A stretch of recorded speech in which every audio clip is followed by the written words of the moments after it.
Welcome to A1 TV Telugu news. నేను భువన. Details చూద్దాం. సిద్దిపేట జిల్లా గజ్వేల్లో జరిగిన విలేకరుల సమావేశంలో కబడ్డీ అసోసియేషన్ రాష్ట్ర జాయింట్ కలెక్టర్ సెక్రటరీ శివకుమార్ మాట్లాడుతూ రాష్ట్ర ప్రధాన కార్యదర్శి మద్ది మహేందర్ రెడ్డిపై మేడ్చల్ జిల్లా కొర్రముల గ్రామానికి చెందిన శ్రీకాంత్ చేస్తున్న ఆరోపణలు పూర్తిగా నిరాధారమని ఖండించారు.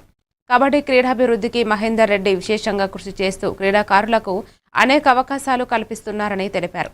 ఇలాంటి అసత్య ప్రచారాలు క్రీడా వాతావరణాన్ని దెబ్బతీసేలా ఉన్నాయని ఆయన ఆవేదన వ్యక్తం చేశారు. తప్పుడు ఆరోపణలు చేస్తున్న వ్యక్తిపై కఠిన క్రమశిక్షణ చర్యలు తీసుకోవాలని సంబంధిత అధికారులను ఆదేశించారు. తెలంగాణ రాష్ట్ర కబడ్డీ అసోసియేషన్ జైన్ సెక్రటరీగా ఉంటున్నాను.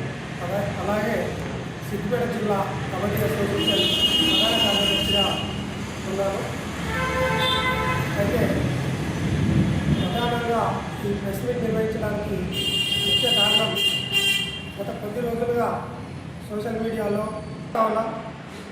ఆయన మాట్లాడిన విధానానికి అసలు క్రీడా గౌరవాన్ని కాపాడడానికా లేక క్రీడా గౌరవాన్ని నాశనం చేయడానికి ఉండడా ఒక క్రీడాకారుడిగా అతను మాట్లాడే మాటలు చాలా బాగా వాటిని మేము కేవలం తెలంగాణ కబడ్డీ అసోసియేషన్ గౌరవాన్ని దెబ్బతీయడం కోసమే జరుగుతున్న కుట్రలో భాగం ఎవరో వెనకాల ఉండి కావాలని వ్యక్తిగతంగా నష్టపరచడం కోసం అసోసియేషన్ గౌరవాన్ని నష్టపరచడం కోసం మాత్రమే ఆయన పని కట్టుకొని బయటికి వెళ్ళిపోయిన సస్పెండ్ అయిన వ్యక్తి మాట్లాడే వ్యక్తిపై మాలాంటి వందల మంది క్రీడాకారులు ఆయన ప్రోత్సహించడం ద్వారా బయటకు వచ్చింది. అలాంటి వ్యక్తిపై దూషించడం అనేది చాలా ఖండిస్తున్నాం మేము. కానీ చట్టపరంగా మేము ఏదైతే ఎదుర్కోవాలో అవన్నీ కూడా మేము ఖచ్చితంగా ఆ నిరాధారమైన ఆరోపణలకు చట్టపరంగానే మేము వాళ్ళకి సమాధానం చెప్తామని చెప్పి తెలియజేస్తా ఉన్నాం. అదేవిధంగా 2 పదవులు అనుభవించారు, 2 పదవులలో ఉన్నాడు అంటున్నాం.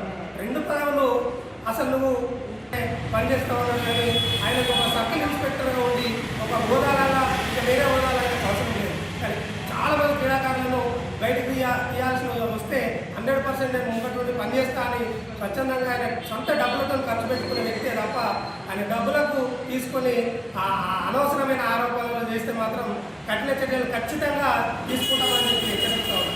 డబ్బులు ఇచ్చే వ్యక్తి కానీ తీసుకునే వ్యక్తి కాదు. అయినా ఈ సంస్థ పైన బురదల చల్లే ప్రయత్నం చేస్తూ ఉన్నారు. అది వెనుక ఉండి ఎవరో నడిపిస్తున్నారని స్పష్టంగా అర్థమవుతా ఉంది మాకు. కానీ మేము తగిన రీతిలోనే సమాధానం ఖచ్చితంగా ఎదుర్కొంటాం. అదేవిధంగా ఇంకొక మాట